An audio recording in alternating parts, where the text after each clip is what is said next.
Hello and welcome to this edition of Bayou Time. I'm your host, Keith Weissite, licensed clinical social worker with Terrebonne Home Care. Very glad you're joining us. However you may be joining us, we appreciate it very, very much. And it is at these times that we have to bring information whenever that information comes to us. And when we have information that warrants being able to give you that, we are always glad to go right to the sources. We welcome into the program the Public Information Officer over in Assumption Parish, Mr. Lonnie Cavalier. Lonnie, thank you so much for joining us today. Good morning. Thanks for having me. Yes, sir. So we know about this second-degree murder that took place over the weekend. Give us a little bit more of the information and details, if you don't mind. Yeah, so on Sunday afternoon, about 3:40 p.m., we received a 911 call from 111 Elaine Street in Bar Lewis. That is on the southwest end of the parish. And our deputies responded to that complaint. And upon arrival, we were escorted inside of a home at 111 Elaine Street, and we found a deceased individual by the name of Anastasio Guerrero, 40 years old, of Bar Lewis, and he was deceased. On the scene, had apparently suffered multiple gunshot wounds. Yeah, and so you guys do what y'all always do, kind of try to find out more information. Y'all were able to talk to some people there. Did we figure out what the situation was or the issue was with the two gentlemen that were in conflict?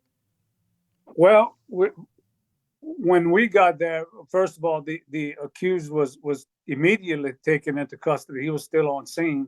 Okay. And he was identified as Joseph Gilchrist, 52 years of age, and he resided at 111 Elaine Street. We interviewed secured the scene and began interviewing a number of witnesses. There were actually Guerrero, Gilchrist, and another individual who we classified as a witness inside the home. Guerrero and the other individual were all friends with Gilchrist.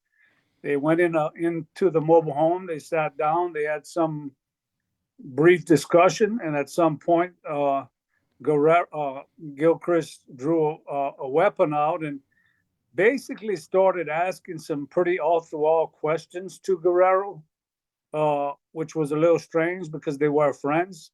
Mm-hmm. And at some point, he just began indiscriminately firing a large caliber weapon towards Guerrero and struck him at least once in that volley.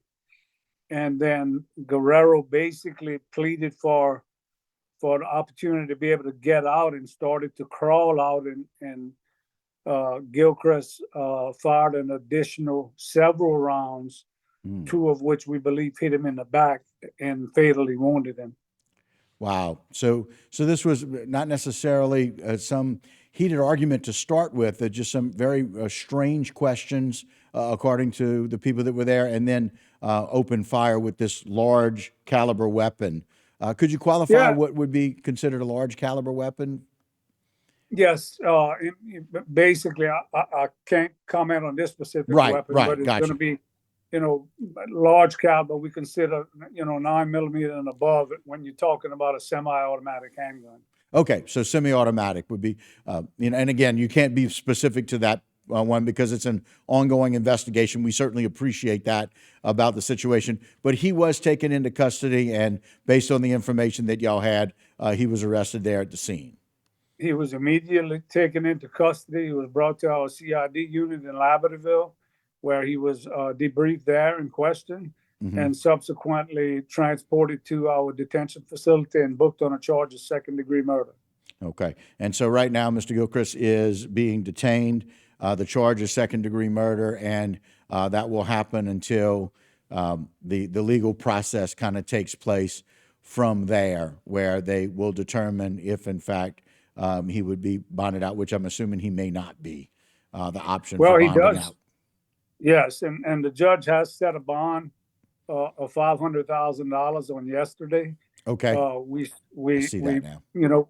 As soon as the DA gets the file, they're going to move forward with however they feel appropriate, and that could include a motion to revoke to revoke bail. Hmm.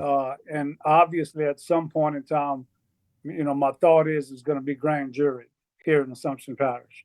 Yes, sir. And again, we don't see a lot of these kinds of events, a lot of these. And so, can you tell us the community and their response in this situation? Probably pretty alarming to have this second-degree murder take place there in Bayou Lewis. It's pretty alarming to have it, honestly, with you around here anywhere.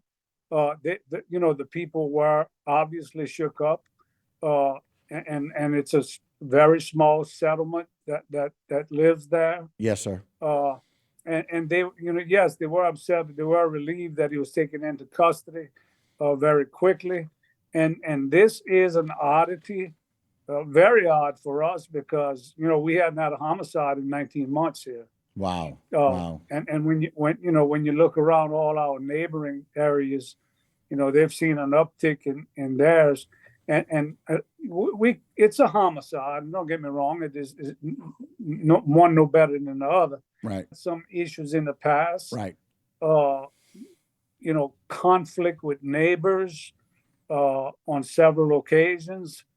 So that's where we're headed with this for the Right. time being until something else develops. We believe that it was some type of conflict, but again, they were friends. Right. Well, we certainly appreciate your time today and your update. We'll get more of those updates from you as this case continues. But thank you so much for joining us here on HTV today. Thank you, and you're welcome anytime. Yes, sir. All right. Again, that's Lonnie Cavalier with Assumption Sheriff's Office. And we appreciate your time today. We're going to take a short break. A whole lot more when we come back right here on Bayou Time.